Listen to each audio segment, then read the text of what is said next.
Guys, what's up? What's up? My name is Ahmad. Today I'm gonna be talking to you about how I went from 0 to over 7,000 subscribers in a matter of 3 months. Now, hold on. I know that seems like clickbait. I know that seems like impossible, but I promise you it's not. It's not impossible.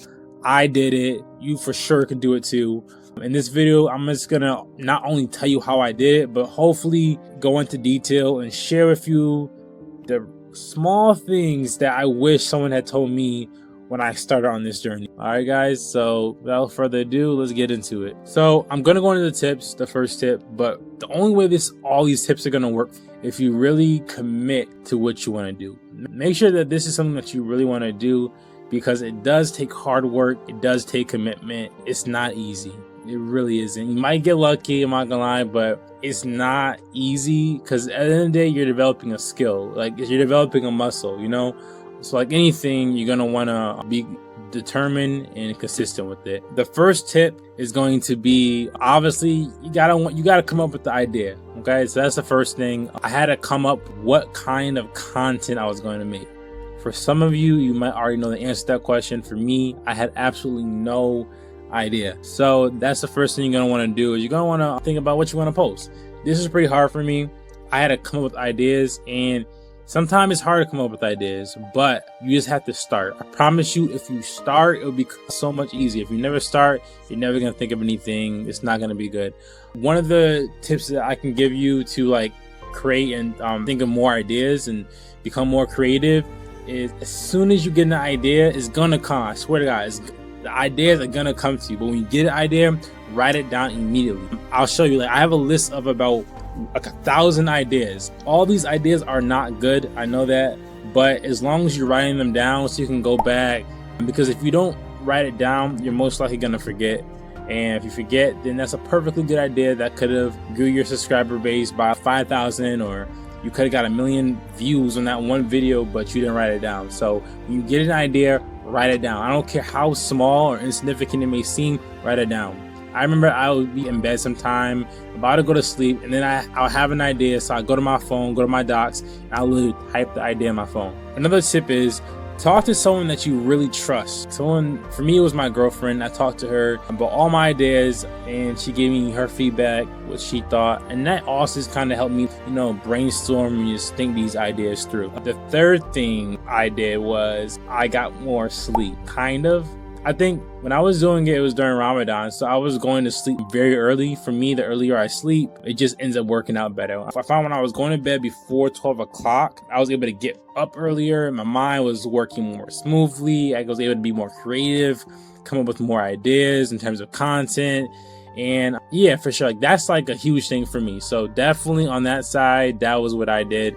I went to bed early. Simple. Once you get your idea, once you get your list of ideas, you're going to want to go through your list of ideas and you just kind of figure out what is the best ideas. You might want to talk to somebody about it if you have someone. I talked to my girlfriend personally about it, and we just kind of went over and I got her thoughts. What is the best ideas that we can try? And then the second thing is you actually got to do them. Okay, you actually got to execute these ideas that you wrote down. I think Pharrell said something about, if creativity is like the work of the universe. The universe, that's why they call them universities. The universe is a library. I was just telling somebody this yesterday. All we doing is checking ideas out.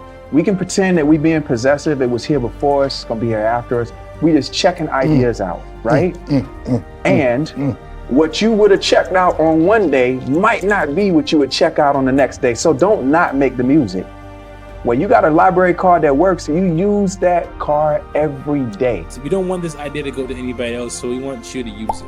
And this is tip number 2. Once you get the idea, you're going to want to post consistent. I honestly had a list of about 100 ideas when I actually started posting, so it has stuff to go off of. Because if you get to the point where you only come up with one idea, you're gonna execute the idea, and then you're gonna just have nothing else to go on. Like, there's no buffer. So I started posting once I reached 100 ideas of content to make, right? And obviously 100 of them weren't winners, but that's where I started. So once I had that, I was able to hold myself to a consistent posting schedule. For me, it was 2 times a day, every single day for 3 months. I decided I was going to grow through YouTube Shorts. I've heard bad and good things about doing that, but that's the way I decided to do. So I decided I was going to grow through YouTube Shorts and post 2 shorts a day, and also try posting 2 long form videos a day, because during this journey I was also trying to get monetized, and I was like, either I'm going to get 10 million views in 3 months, or I'm going to get 4,000 watch hours. 4,000 watch hours seemed a little bit more attainable, so that's why I did long form as well. So I posted consistently. You have to be dedicated if you're going to do this, for sure, because that is no joke. Posting 2 times a day, every day, is hard. Using a lot of brain power. But I think by posting every day, it allowed me to get more reps in, which goes into tip number 3. Experiment and find out what works is the only way you're going to grow. It's all about reps. I wasn't born gifted really at anything. The only way I've ever gotten better at anything is working hard and doing it over and over and over. There are people say you should focus on quality, and maybe so. I'm just saying, I think if you focus on initially quantity, then you give yourself more chance to fail and learn. If I post 1 video a month, I will learn a lot less than if I posted 2 videos a day for a month. I have essentially 60 videos of experience versus 1 video of experience, and at the end of the year, if I'm doing math, I would have 720 videos more experience versus 12 videos of experience if I only did 1 video every single month. So in the beginning stages, if you're just getting started at YouTube, I'd recommend to do quantity over quality. Don't just throw up trash, but quantity is definitely important, because you're trying to get the feel for it. You're trying to get those reps in. You're trying to figure out what works and what doesn't work. When I initially started, there wasn't really a specific niche that I knew I wanted to go into, because I wasn't really worried about that. I was worried about getting the views, getting subscribers, getting monetized. That was my goals when you're going into this. You have to have a goal. That was my goal initially, because I didn't really know what I was. So I'm just going to post what I think is cool, and that's kind of what I did. I just kind of played with different things and found out what worked for me and what didn't work for me, and I kind of kept doing that. Leads me to tip number 4. Use the analytics, because the analytics tell a story and it's going to help you make better videos in the future. On YouTube, I found maybe 2 big things that I found. YouTube likes when someone watches your whole YouTube short, and they also like when you get people to stay and not swipe away. So you have 2 rates. So you have a swipe away rate and a view rate. You want your view rate to be very high. I consider high probably 70, 80. That's probably highest I've been able to get it.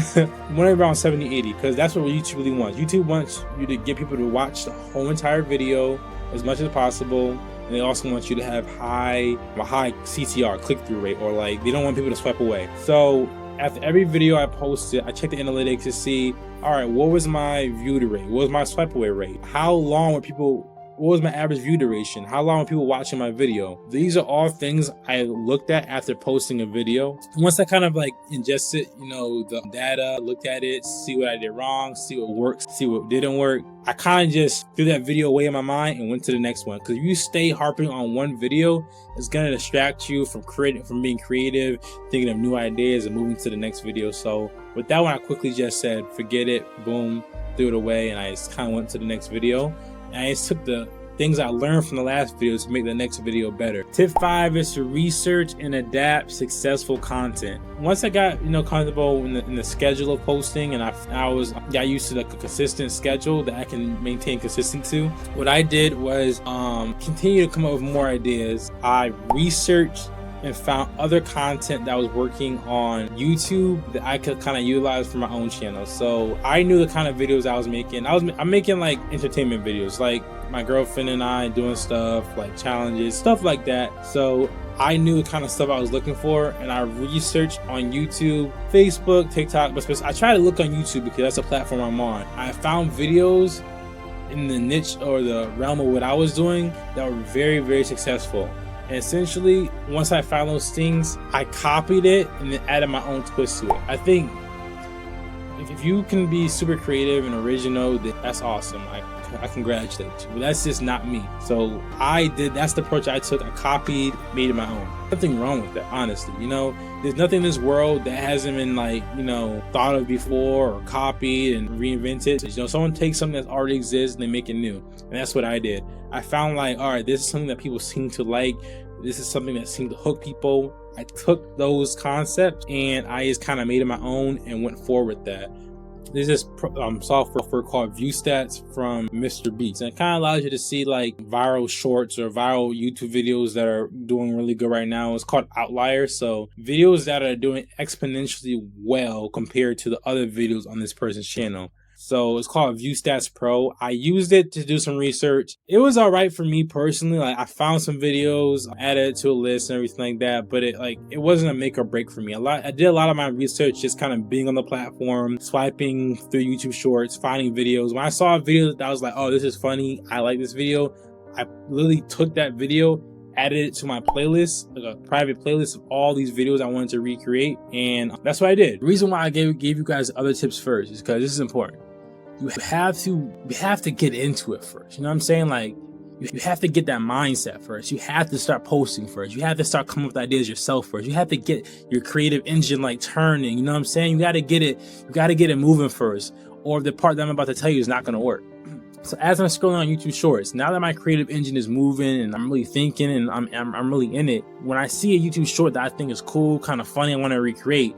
Not only do I want to recreate it, my mind just gets creative. It thinks of so many different ideas of what I can do with it and how I can relate it to different stuff and how I can add my own twist on it. But you have to do like the other steps first. Basically, that's what I did. You know, I found videos, add them to a playlist, and I essentially just did those videos, added my own twist to it. Usually when I did that and I saw a video that works, it usually did pretty good. You know, using stuff that's trending right now was a big thing too. Whatever's going on right now, I try to take that and, you know, implement it with what I was doing. This is tip number 6. Tip number 6 is you want to focus on hooks in engagement. You know, so remember before I was talking about how you want to look at the data to see how many people are swiping away from your content versus viewing your content. Hooks is one of the most important things when it comes to that. If you listen to any video on YouTube and if you're watching me, you're probably looking it up, then they're gonna tell you hook. It's the hook on your video. The hook is the way to keep someone from swiping away. And when you're in a platform or a society where attention is the number one asset, and attention, shout out to Gary Vee on that, or attention is just, you know, so hard to get and capture, then you gotta create good hooks. Now, hooks, trust me, easier said than done. You can go crazy and come up with a crazy hook, but to get really skilled, get really creative and good at it, takes reps, which goes back. See, guys, everything comes full circle in this video. So like everything's gonna come full circle. That's why I'm trying to give you the tips in a way where, you know, if you follow it, they can all relate to each other. Remember I was talking about reps, and I was saying how you need to post a lot consistently. This is why, because you get to get a gauge or feel what's going to hook your audience versus what's not going to hook your audience, you know? And notice I'm saying your audience because it depends on your audience, you know? So that's why you're gonna want to look at data. You want to get used to looking at the data. You want to get used to like learning, like, what does this mean? What does this mean? You know, you're going to want to get used to that first. So now when it's time to talk about, you know, creating better hooks, you can now do that because you did the work at this point to know, you know, what data you're looking at or what data you're looking for, and to measure if you're having good hooks or not. So you want to have good hooks. Things that I found were good hooks for me was using things in the word this, kind of weird, but whenever I can't believe this happened, or why would she do this? Like, I kind of, you like become a psychologist. You gotta kind of like get in person. You kind of gotta mind hack somebody, brain hack somebody to make them want to not just stay on your, not just stay on your video, but like watch the whole entire thing. And it's a weird thing that I kind of just found worked for me, because you want to hook somebody, but you also want to keep them engaged. So when you hook somebody, you want to like, you don't want to clickbait them. There's a difference between clickbaiting and hook. If you clickbait somebody, right? Not only will it like eventually cause them to swipe away halfway through your video, but it's also gonna cause them to never want to stay on your video ever again. So you make a hook, try to deliver, or make a promise of delivering on that hook using like foreshadowing or something like that. If you look at Jenny Hoya, shout out to her. She's a really smart YouTube Shorts creator, and she talks about foreshadowing with her hooks. And that's important because you want to have the mechanism that drives someone to watch the whole entire video. Last tip embrace the failures. Again, this kind of goes back into something I've already said, but you want to embrace the failures and not harp on a video that you already posted that's not doing good. There's been a video I posted where I looked at the numbers. I still don't get why it didn't go crazy, you know, because everything looked good. People were enjoying it. They were watching the whole thing. They weren't swiping away. They stayed out of 200 views, 100 views. So even when it seems like the video is just flopping, embrace it, look at the data, figure out what went wrong, and just use it as a learning opportunity for your next video. There's been times where I thought a video flopped, and then like 2 weeks or even a month later, I'll go back and that video is probably one of my highest videos on my channel. I can't remember the podcast he was on, but Mr. Beast was talking about make 100 videos and every video make one thing better. Just make 100 videos, improve something each time. That kind of just goes into that strategy. Make one thing better each and every video, whether it's the editing style or it's words, the color, something, make it better each and every video. This is the end of the video, but I will give you guys some bonus tips. Again, I'm not an expert. I'm just sharing my experience and things that I've learned along the way. And maybe you guys can collaborate in the comments. I think if you have a niche, something you're passionate about already, then, you know, go into that, lean into that, you know, lean into your competitive advantage. But if not, don't let it stop you either though. You know, just keep going, start. This is how you learn. You're gonna need the experience anyways. So that's what I would say. Utilize your support systems is a huge one. If you have a support system in your life,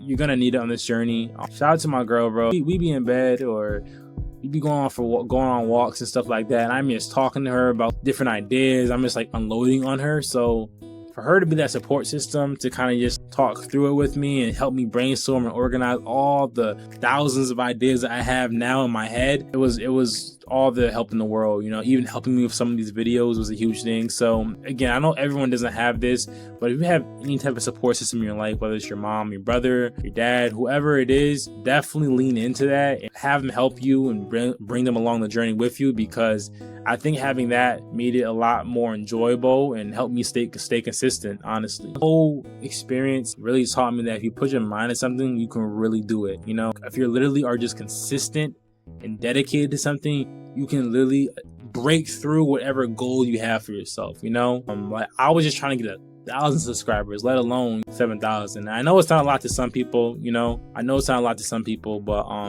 it's a lot to me, bro. Like, if you enjoyed this video, if this video was at all valuable or helpful to you, like, comment, subscribe, do one of those. More importantly, watch the next video because I have way more to tell you guys. This was literally just the tip of the iceberg that I think will be super impactful for you guys on your journey. Hopefully, I said maybe just at least one thing that can help you and make your journey easier and encourage you to take that first step.